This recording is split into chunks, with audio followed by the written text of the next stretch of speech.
Olá pessoal, tudo bom?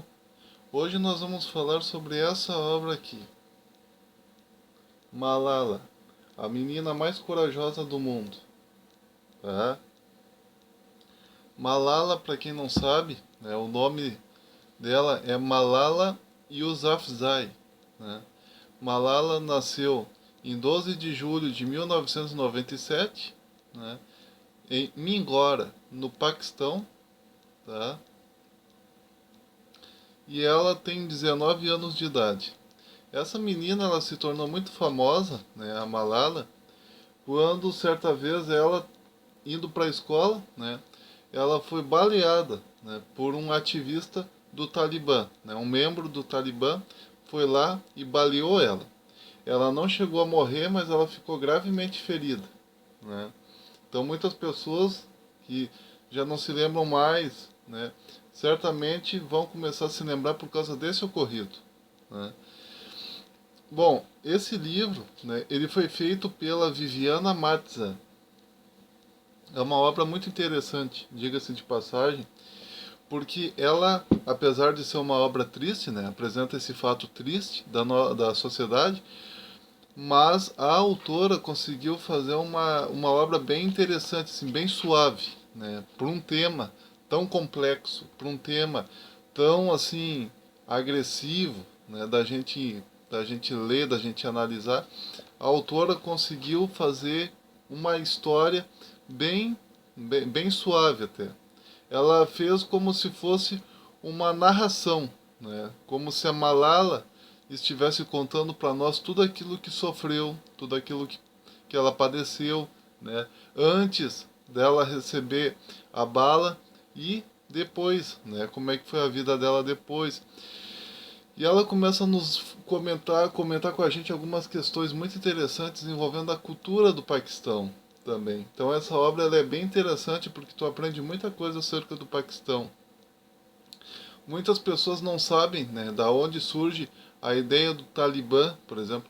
Eu vou ler só alguns trechinhos para vocês entenderem melhor o que eu estou dizendo. Foi no dia 9 de outubro de 2012 que atiraram nela, quando ia para a escola no Vale de Swat, no Paquistão. Tinha 15 anos e desejava simplesmente aprender. Entretanto, algumas pessoas acreditavam que meninas não tinham direito à educação. Isso o autor escreveu, né? A Viviane Matza, né? Ela escreveu isso na introdução, né? Comentando acerca da Malala. Depois ela escreveu o seguinte, mais à frente, né, falando sobre bombas. Né. Desde o final de 2007, os talibãs paquistaneses e o exército combatem sem que nenhum dos dois leve a melhor. Há 12 mil soldados por todos os cantos de Mingora e até tanques de guerra. Dizem que seus inimigos são apenas 3 mil, mas nem assim conseguem capturá-los. As pessoas têm medo, pois os talibãs impõem a toda a população seus editos, ou seja, suas ordens. Muitas vezes distribuem panfletos sobre as suas regras, como fizeram com as proibições referentes à música. E aí ela começa a citar, né, um desses panfletos feitos pelo Talibã. Diz assim, ó, informamos que todos os centros de música, as lojas de CDs e as lan houses devem mudar de trabalho dentro de 3 dias e arrepender-se das más ações cometidas.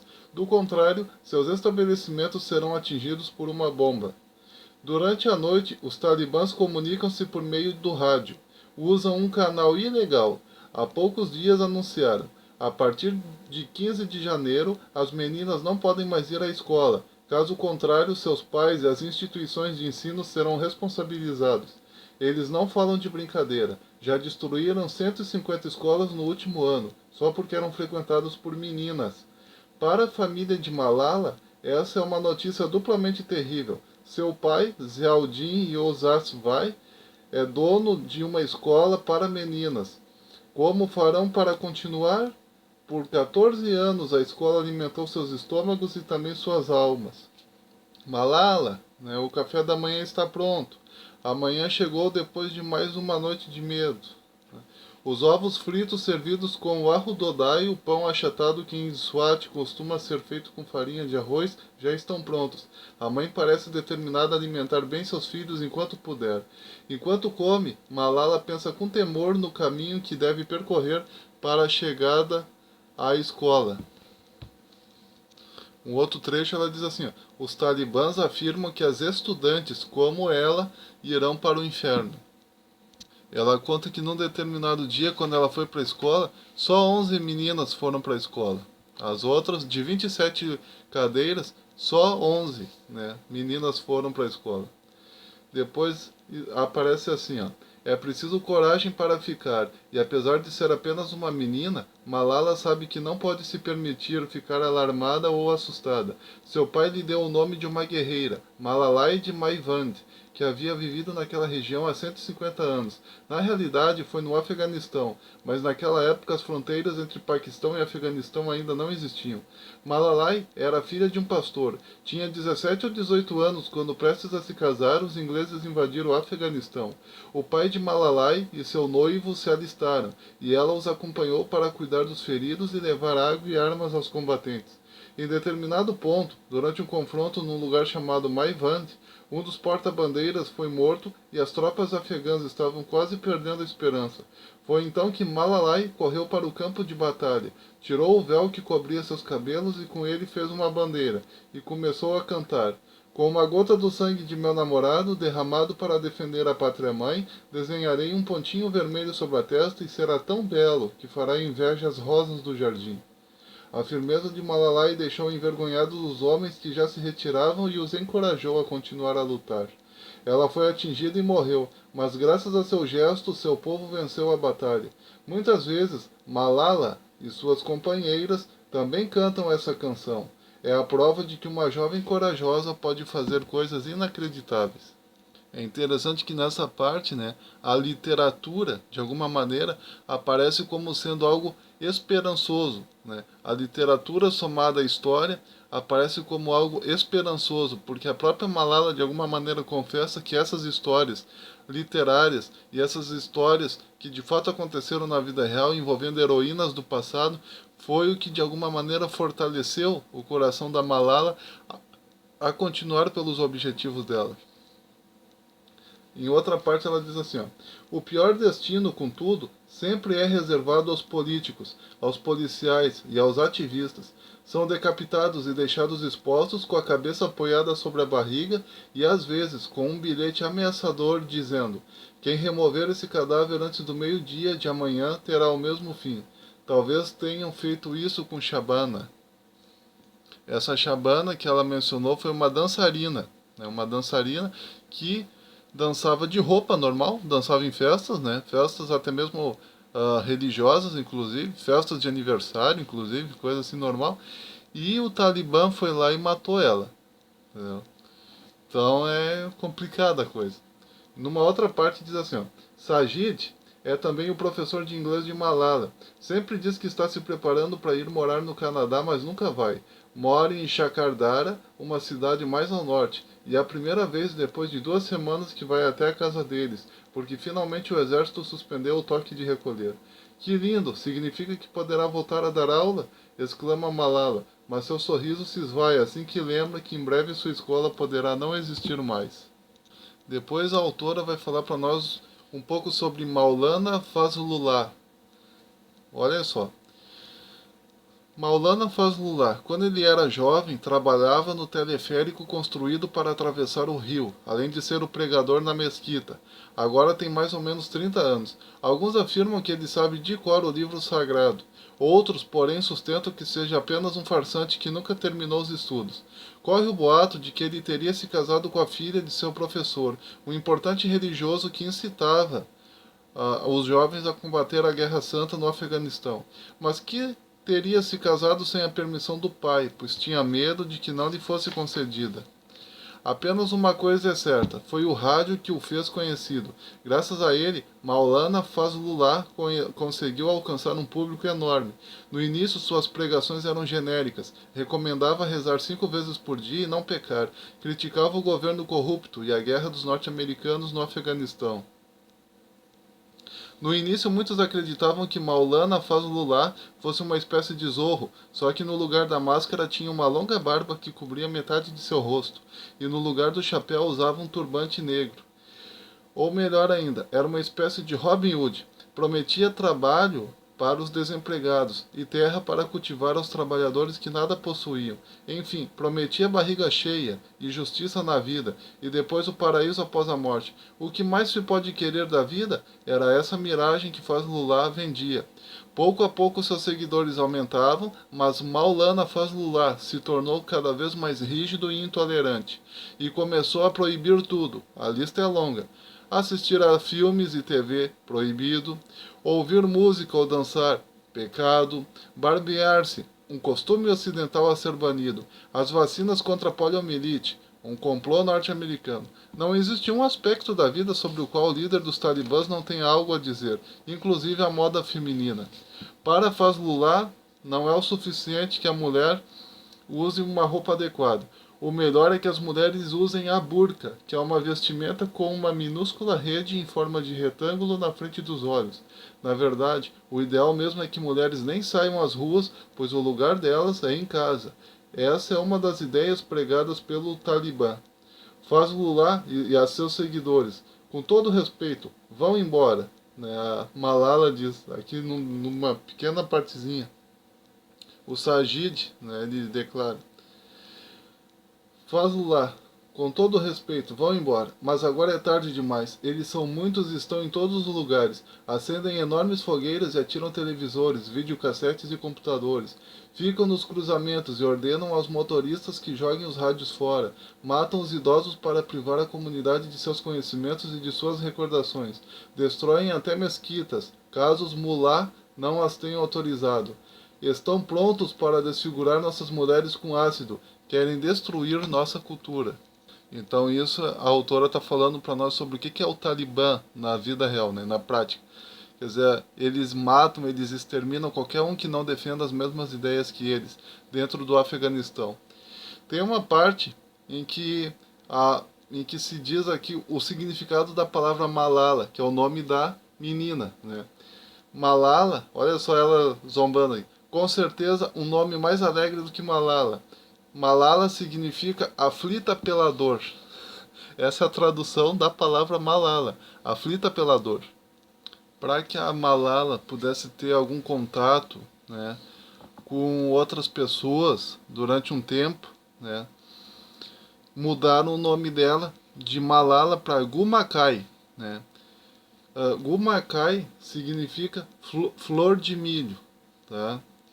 E é também o nome de uma antiga heroína de uma história de amor paquistanesa. Gumakai e Musa Khan. É a história de uma moça e de um rapaz que se encontram e se apaixonam, mas suas tribos são contrárias à união, mais ou menos como acontece com Romeu e Julieta, e isso desencadeia uma guerra. Entretanto, Gumakai não toma veneno. Sem desanimar, dirige-se aos líderes religiosos, citando o livro sagrado deles, e os convence de que aquela guerra não tem sentido. Os religiosos entram no meio e levam as tribos a restabelecer a paz. E Gumakai e Musa Khan vivem felizes para sempre. Aqui nesse texto a autora também fala sobre a morte de Benazir Bhutto. Benazir Bhutto foi a primeira mulher a assumir o poder no Paquistão em 1988, 9 anos antes de Malala vir ao mundo. E aí ela foi morta, em determinado momento. Em determinado momento, a autora conta que até as brincadeiras das crianças tinham a ver com guerra. Uma parte que diz, fogo, grita Kushal, que era um dos irmãos da Malala. Fogo, grita Kushal, manobrando um helicóptero de brinquedo sobre os bandidos imaginários enfileirados sobre o carpete. A tal, um outro irmão, por sua vez aponta uma pistola de papel para eles. E até nas orações das crianças, tem uma parte que diz assim, uma noite, Malala ouviu o irmão dela, Kushal, sussurrando: Deus, traga paz a Swat e não permita nunca que os Estados Unidos ou a China nos governem. Ora, olha só como é que o Talibã age com aqueles jornalistas que não apoiam as ideias dele.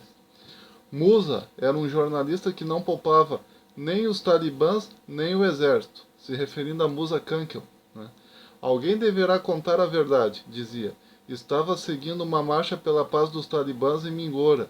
Sua equipe de televisão o perdeu de vista. Foi encontrado algumas horas depois, assassinado a golpes de pistola. A mãe ficou de cama por vários dias. Em determinada parte, a autora conta como é que o Talibã alista, né, os jovens. Né? Ela diz o seguinte: lembra de Anis? Né? Conta a Fátima, que era uma coleguinha da Malala. Tu te lembra de Anis? Meu primo, aquele que estava em nossa turma no maternal?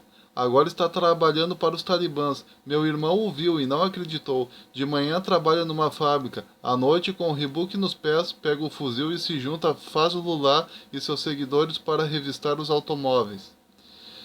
Tem uma parte que a Malala vai no mercado junto com a mãe, né? E diz assim: o comerciante, Malala e a mãe não ouvem a explosão, mas no dia seguinte os jornais dão a notícia. Em um cruzamento próximo ao bazar, diante de um posto de bloqueio do exército, um homem-bomba praticou um atentado. Era Anis, o mesmo primo da coleguinha da Malala. É uma dor. Daí ele se matou, né? Virou um homem-bomba e se matou. Olha só o que aparece aqui. É uma dor muito grande a sua, Anis. Seu primo predileto morreu.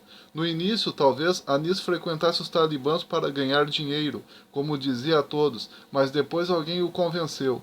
Prometeram-lhe o paraíso e 19 virgens, e em troca ele decidiu ser homem-bomba. Uma vez, quando era jovem, o pai de Malala quase teve um fim semelhante. Seu professor havia procurado convencê-lo a combater em nome da fé. Muitos faziam isso. Chamava-se Jihad, a Guerra Santa. O pai de Malala tinha pesadelos contínuos. Era religioso, rezava 5 vezes por dia. Era um nacionalista. Acreditava em uma grande terra autônoma para os Pashtuns. Mas no fim compreendeu que o professor queria usar seus ideais para fazer nele lavagem cerebral. Por isso decidiu dedicar a vida a ensinar meninas e meninos de Swat. Anis também era um daqueles meninos, do maternal, mas isso não foi suficiente para salvá-lo. Então ela conta, né, também como é que o Talibã faz para alistar, né, o pessoal, né, os jovens, assim, gente jovem. Primeiro eles dão dinheiro, né? Depois eles prometem que se a pessoa virar um homem-bomba, vai ter direito a um paraíso eterno. Né?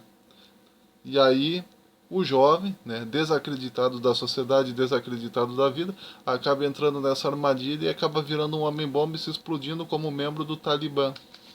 É isso que a autora aqui, a Viviana Matza, nos mostra. Olhem só a agressividade. Em uma estrada assolada, um homem com a barba branca está apoiado em um pau. O torso está inclinado para a direita. O chapéu está torto na cabeça. Parece dormir, mas, pensando bem, nunca conseguiria em uma posição assim incômoda. Não acorda quando eles passam. É uma espécie de espantalho humano, deixado como advertência aos talibãs. Fiquem longe. Quando a Malala começou a se manifestar contra o Talibã e a favor que as meninas pudessem estudar, pudessem ir para a escola, pudessem ter a sua educação normal, o Talibã começou a enviar, né, os membros do Talibã começaram a enviar mensagens para os pais da Malala. Uma dessas mensagens aparece aqui, é a seguinte, ó. Você está educando suas meninas na imoralidade e na vulgaridade ao levá-las a piqueniques em lugares onde circulam sem respeitar as regras do véu. Malala é uma obscenidade, você é amiga dos infiéis. Né? Então, quer dizer, eles tentando, né, fazer com que os pais da Malala não mais levassem ela para a escola, não mais levassem ela para piqueniques, não mais tirassem ela de casa, porque o Talibã estabelecia que apenas os homens poderiam sair de casa para passear, para conversar, para fazer as suas rotinas. As mulheres deveriam de ficar apenas em casa. É essa a regra do Talibã.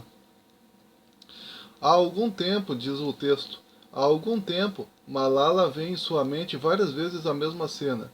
Imaginou-a tantas vezes que agora tornou-se clara e nítida. Um homem aparece para matá-la, e ela começa a falar. Está cometendo um grande erro, explica. A educação é nosso direito. O que aquele homem fará, no fim, ela não sabe. Talvez pensará em sua filha, ou, se não tiver, em sua irmã. Talvez entenderá que atirar em Malala seria como matar uma delas. Não sabe como acabará, mas não pode deixar que o medo derrote seu amor pela vida. Depois, quando o homem, né, quando a Malala estava indo para a escola, né, dentro de uma espécie de van, embora não fosse uma van, fosse tipo uma caminhonete, algo nesse sentido. E aí um homem vai lá e dá um tiro nela, né? Um dos membros do Talibã vai lá, procura pela Malala, chama pela Malala entre as meninas, e a Malala acaba sendo reconhecida, né? E ele vai lá e dá um tiro na Malala.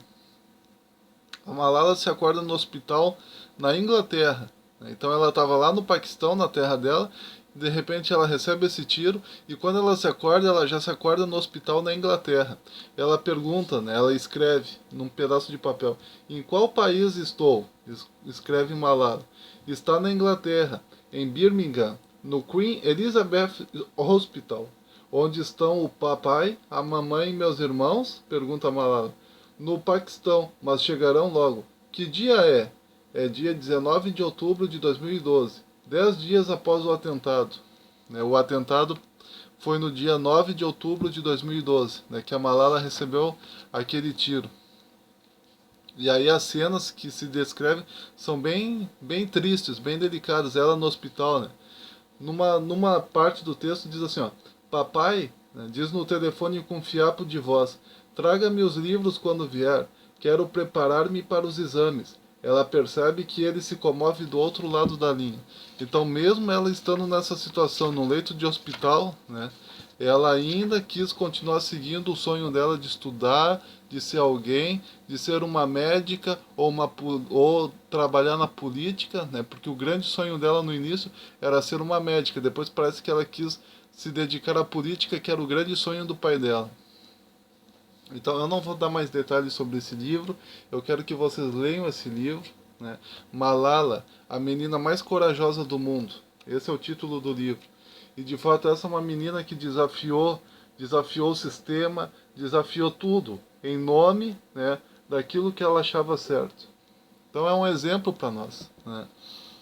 Malala Yousafzai, esse é o nome dela, né? Muitos nomes aqui que aparecem nesse livro, né? A autora, a Viviana Matza, né? ela ela confessou que muitos dos nomes aqui são nomes fictícios. Às vezes um personagem que aparece aqui a autora criou baseando-se em duas pessoas reais, enfim. Então ela usou essa estratégia para proteger, né, as pessoas que interagiram com a Malala, para que quando o Talibã tivesse contato com esse livro, né, e esse livro foi publicado há bastante tempo atrás, para não acontecer de membros do Talibã começarem a procurar a família da Malala, querer matar, enfim. É algo terrível, é algo terrível. O que acontece no Paquistão, no Afeganistão, enfim, é algo terrível, né? Então nós precisamos, né, ler essa obra como sendo o exemplo, né? Essa menina, ela é considerada a mais jovem indicada ao Prêmio Nobel da Paz, né? Ela é considerada a mais jovem indicada ao Prêmio Nobel da Paz. Então muitas vezes a gente reclama da vida, né? Mas aí quando tu lê esse texto aqui, por exemplo, tu vê o que uma menina sofre, né? Uma menina dessa sofre, né? Por causa do Talibã, enfim. Isso é um exemplo. Isso daqui é um exemplo para nós. Então tá aí, pessoal. Mais um livro para nós, né? Malala, a menina mais corajosa do mundo, né? Escrita pela Viviana Matza, tá certo? Então, compartilhe esse vídeo, dê o seu joinha, se inscreva, comente, divulgue, participe, né? Um forte abraço, até mais.